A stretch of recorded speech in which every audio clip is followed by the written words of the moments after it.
একবার এইভাবে করে বাসবুসা মিষ্টি বা বাসবুসা কেক তৈরি করে দেখুন, ভীষণ ভালো হয় খেতে। খুব সাধারণভাবে তৈরি করে নিলেও এর স্বাদ হয় ভীষণ ভালো। আর খুব অল্প উপকরণে অল্প সময়ে তৈরি করে নেওয়া যায়।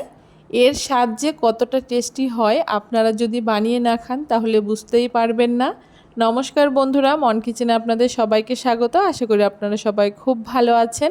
আজকে খুব সহজে বাসবুসা মিষ্টি বা কেক তৈরি করে দেখাবো। তার জন্য প্রথমে একটা মিক্সিং জারের মধ্যে ছোট একটা বাটি মেপে 1 বাটি সুজি দিয়ে দিচ্ছি। আর সুজিটা অবশ্যই আপনারা পরিমাণ মতো ব্যবহার করবেন। এখন এই সুজির মধ্যে আমি 1 চামচ মতো চিনি দিয়ে দিচ্ছি। খুব বেশি মিষ্টি এখানে এখন ব্যবহার করব না, কারণ পরে গিয়ে আমি আরও মিষ্টি ব্যবহার করব।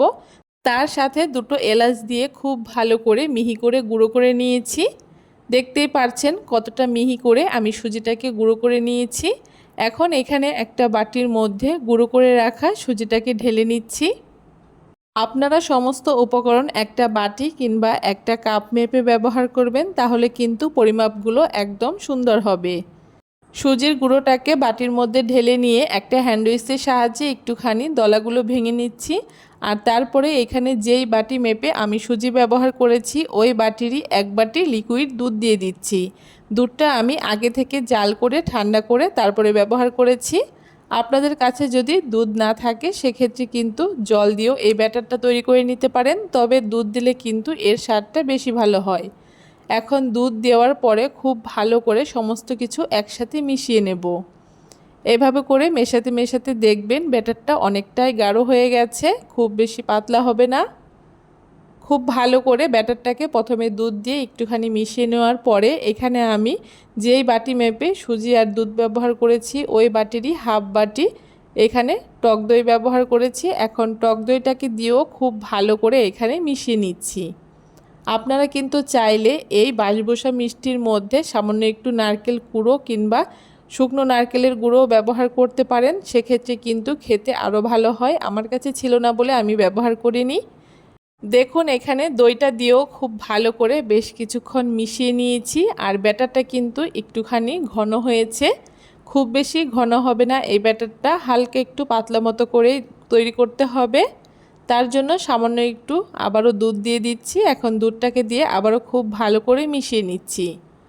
ব্যাটারের ঘনত্বটা ঠিক কতটা হবে আমি আপনাদেরকে দেখিয়ে দেব।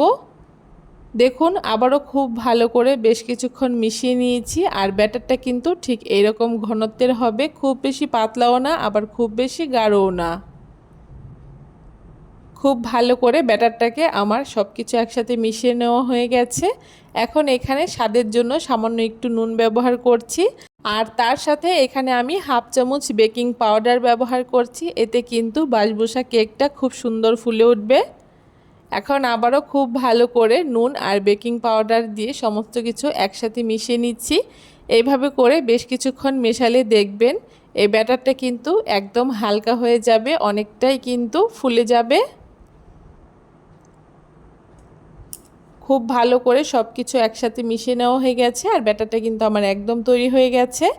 এখন বাসবুসা মিষ্টিটাকে আমি বেক করার জন্য এখানে একটা থালা নিয়ে নিয়েছি। আপনারাও কিন্তু এরকম ছড়ানো কিছু ব্যবহার করবেন, তাহলে কিন্তু এই বাসবুসা মিষ্টিটা খুব সুন্দর হয়। থালার মধ্যে সামান্য একটু তেল দিয়ে খুব ভালো করে মাখিয়ে নিয়েছি থালার চারিপাশে।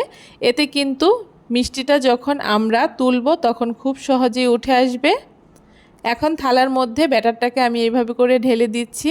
ব্যাটারটাকে খুব ভালো করে থালার মধ্যে দেওয়ার পরে এভাবে করে সামান্য একটু ঝাঁকিয়ে নেব, যাতে থালার ভেতরে যদি কোনো বাবলস থাকে খুব সহজে বেরিয়ে আসবে। এখন এটাকে বেক করার জন্য আগে থেকে একটা কড়াই আমি খুব ভালো করে একটুখানি গরম করে নিয়েছি। এখন ঢাকনাটাকে খুলে একটা স্ট্যান্ড বসিয়ে দিয়েছি আর স্ট্যান্ডের উপরে আমি এই থালাটাকে খুব সাবধানে বসিয়ে দিচ্ছি। খুব সাবধানে থালাটাকে বসিয়ে দেওয়ার পরে এখন ঢাকনাটাকে আটকে দিচ্ছি। ঢাকনা আটকে ঢাকনার মধ্যে যে ছিদ্রটা আছে সেটাকে একটা লবঙ্গর সাহায্যে আমি এইভাবে করে আটকে দিচ্ছি। আপনারা চাইলে কাগজের টুকরো দিয়েও আটকে দিতে পারেন। এখন এইভাবে করে 20 থেকে 25 মিনিট আমি এটাকে বেক করে নেব। দেখুন মোটামুটি 25 মিনিট আমি এই বাসবুসা মিষ্টিটাকে বেক করে নিয়েছি আর খুব সুন্দর কিন্তু এটা ফুলে গেছে আর বেকও হয়েছে।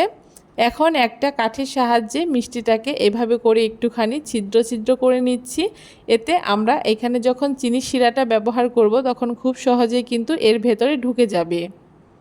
এভাবে করে আমি এই বাসবুসা মিষ্টিটাকে একটুখানি ছিদ্র করে নিচ্ছি। আর এখানে চিনির শিরা তৈরি করার জন্য একটা সসপ্যানের মধ্যে যেই বাটি মেপে আমি সব কিছু ব্যবহার করেছি সেই বাটিরই হাফ বাটি চিনি আর হাফ বাটি জল দিয়ে দিচ্ছি।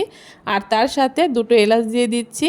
জলের পরিমাণটা খুব বেশি ব্যবহার করব না, তাহলে কিন্তু এই চিনির শিরাটা পাতলা হয়ে যাবে। যতটা চিনি ততটাই জল ব্যবহার করতে হবে।